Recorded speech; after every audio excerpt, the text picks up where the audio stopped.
All right, it's One Last Midnight. Welcome back to another episode of Satisfactory. And so today we're going to have a little bit of a guide on how to start the game. Now, the tutorial does pretty well. I mean, it tells you a lot of stuff, but there's some things that it just doesn't tell you. So I hope this guide will help you out. All right, when starting a new game, you're given a choice to start in one of 4 different biomes. And each one of them, you know, I wouldn't say one is easier than the other one. They all have their challenges, right? So some of them have like building distances are farther. Some of them have limited bioresources. Some of them, they say, is a little bit harsher environment. From my experience, it doesn't really matter where you start because you can get to everything that you possibly need. You just have to go looking for it. So think of it as how much do I really want to explore? You can choose to skip the intro. My suggestion, and I highly recommend that you don't skip the intro, at least do it one time, and then from there on out, you could skip.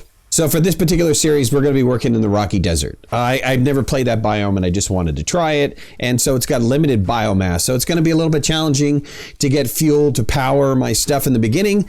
But then once we get to a certain point, it should be okay. Now, regardless of what biome you chose to start off with, you're going to land and you're going to wind up breaking down your vehicle so that you have components to build your hub.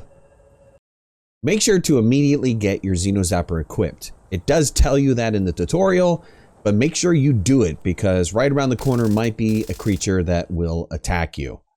And while the game is great at telling you, hey, put your hub somewhere next to some sort of resource, iron in the beginning, it really doesn't tell you that you should also be putting it next to biomass. So make sure when you place your hub down that you are relatively close, not only to your resource, iron, copper, limestone, but also make sure you're close to biomass because biomass is going to power all of your machines in the beginning of the game. Okay, let's talk about resource deposits. Before we put down our hub, let's really have a discussion about resource deposits. Not all resource deposits are the same. And matter of fact, the resource deposits come in 3 different flavors. It comes in impure, normal, and pure. And the difference between those 3 is the amount of ore or the amount of resource that you can get out of each one of those deposits. Now, if you place down a Mark I miner, which you won't have in the beginning of the game, but when you unlock that technology and you place it down, the Mark I miner on an impure deposit will give you 30 units per minute.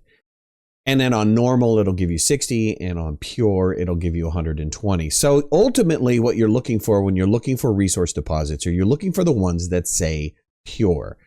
Most of the ore resource deposits will have a little cap on it. It'll have a block of resources on there sitting on top of it, which usually is pure. But underneath that, once you break it open and you look at the mine itself, if you just hover over the resource deposit and look at it, you'll see how if it's impure or normal or pure resource deposit. Again, when you're starting the game, you want to run around and you want to look for 3 different resource deposits. You're not going to be able to scan for them. Initially, you're only going to be able to scan for iron, but you want to, while you're looking for iron and you're running towards iron, keep your eye out for limestone and copper, and try to position yourself in an area where at the very least, you're hitting the normal resource deposits. If you're lucky, you're going to find pure resource deposits close to where you put your base. That would be the most efficient way to set up. All right, so iron, copper, and limestone are going to be your main 3 resources through tier 0, 1, and 2. So get used to using copper, iron, and limestone a lot. Let's talk about manual processing. So when you first put down your hab and you're getting into tier 0, you're going through the tutorial, it asks you to make some items and you're unlocking milestones, and you're doing that by creating items.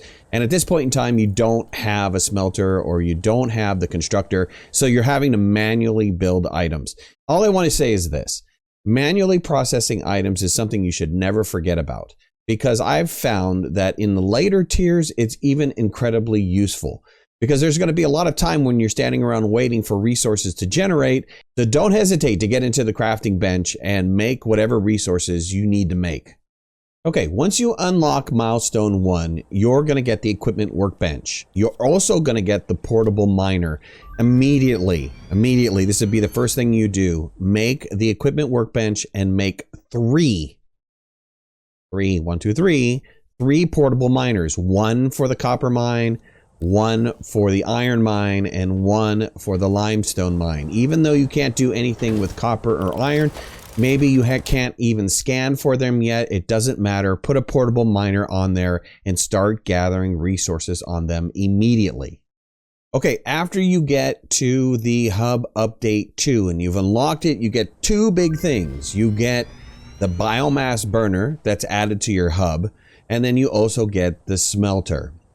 Now, remember I said set up your hub next to some sort of biomass, at least relatively close. That's because we're going to be gathering wood and leaves to put into the biomass burner to make energy or electricity. And we're going to use that electricity on machines. And the first one, like I said, that we get is the smelter.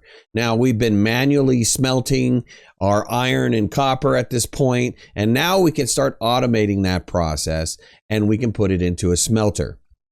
Gather up a bunch of leaves and wood for your biomass to be able to power the biomass generator, and then get the resources that you need to make the smelter. Once you have those components, go ahead and fill up the biomass generator and then place down the smelter relatively close to the biomass generator. For now, we're going to wind up changing the layout later. Don't worry about it right now. Once you have the smelter placed down, you need to connect a wire from your power source to your machine. You can already see added to your hotbar an ability for you to be able to hook those two machines up. Just go ahead and connect the wire from the biomass generator to your smelter. And now you can automate the smelting process. Now, currently we can only run one smelter. We need to unlock power poles from the hub before we can add multiple machines to our configuration. So now that the smelter is unlocked, we can actually automate the process of creating the iron ingots and the copper ingots. So you don't have to do that manual process. Remember, you'll probably continue to do the manual process as well, but at least you can have a machine running or two machines running that will process that for you in the background. Once the upgrade 3 is unlocked, we get access to power poles and constructors. So in the past and previous, we've been creating the iron plates and the iron bars, the copper wire and the cable by hand. The constructor will allow us to automate that portion of the process. So gather the materials that you need and build yourself a constructor, probably 2 of them. And if you haven't already, build yourself another smelter. And that way you can process iron and copper simultaneously. And that brings us to the next item that was unlocked in the update 3, which is power pole. So previously we could only connect one item to the biomass generator. Now you're going to wind up connecting a power pole to the biomass generator. And the power pole allows, at this stage in the game, up to 4 connections. So you're probably going to have to place multiple power poles down to be able to power all 4 of those items. The reason why is you probably want to leave an additional connection available to extend your power poles out even farther. So envision your power pole being connected maybe 2 machines only, and leaving the other 2 connections for the input of the power and the output to another power pole.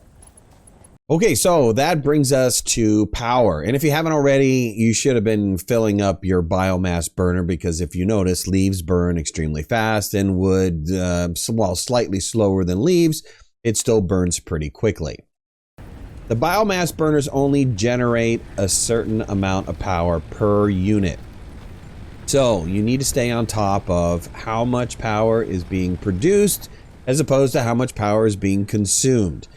So each machine has a base level consumption, and you're just going to have to do some math. Yes, I know we're not big on math here, but this is kind of a math game. The only thing I could say about power is be sure that you stay on top of the numbers, because there is nothing like hearing the sound of your entire factory shutting down. Okay, let's talk about, we're getting towards the end of, the tier 0, which is completing the tutorial. And let's talk about hub update 4 and 5, which are pretty important, but because it gives you 3 items that are really, really necessary to make this automation process happen. And in tier 4, you wind up getting the conveyor belts. Now, conveyor belts move product from point A to point B. And that's going to be really helpful because at this point in time, we only have smelters and constructors, and we're having to manually move the items from the smelter into the constructor. So that'll help automate that process. And then when we get to the upgrade 5 will allow us to automate the mining. Now, mining is kind of automated to begin with the portable miners, but you still have to go to the portable miner and pick up the item when it gets to 100. Otherwise, the portable miner stops. By having the miner MK1, that'll allow you to consistently bring out product from the resource node, whether it's copper, iron, limestone, or even further down the chain when you get to the more advanced resources. It'll allow you to pull that out in a timely manner and then pump that into the smelter and constructor process. Okay, so this is how the miner's conveyor to the smelter to the storage, or well, to the constructor to the storage is all going to work. You want to pick up your portable miners, and then you want to get out the recipe or be able to make the MK1 miner. And you want to place that on the mine and then position it in a way that's kind of intelligent. You know, you can see here that I've got my smelters already set up and I've got my constructors set up. I move them over and getting ready for this miner. And then what you do is you take your conveyor line and then move your conveyor line from the miner into the smelter. And it will move the product from the mine into the smelter, which will then in turn move it into the constructor, and then finally the finished product will go into the storage. And that's how that all works. Now the final stage of the tier 0 is unlocking the space elevator. And once you unlock the space elevator, well, the space elevator and an independent biomass generator. And once you've unlocked that tier, then you go on to tier 1, and it gets more complex from there on out. You have more demand for the products that you currently can generate, and you wind up getting new recipes for new things that you can generate, and you're going to have to wind up building more mines and being more efficient and thinking about this process a little bit more. And of course, this is just the beginning. We will have more videos to cover all of these little nuances of Satisfactory.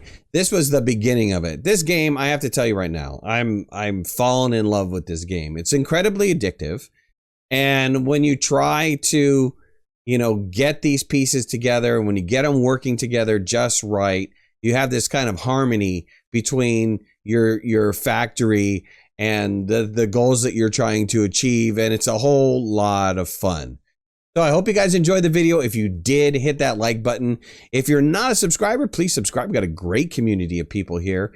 If you want to follow me on any of my social media, you can find the links in the description below. And remember to hit that notification bell so that way that you know when I go live and when I post new videos. We'll talk to you again soon. Thanks a lot. Bye-bye.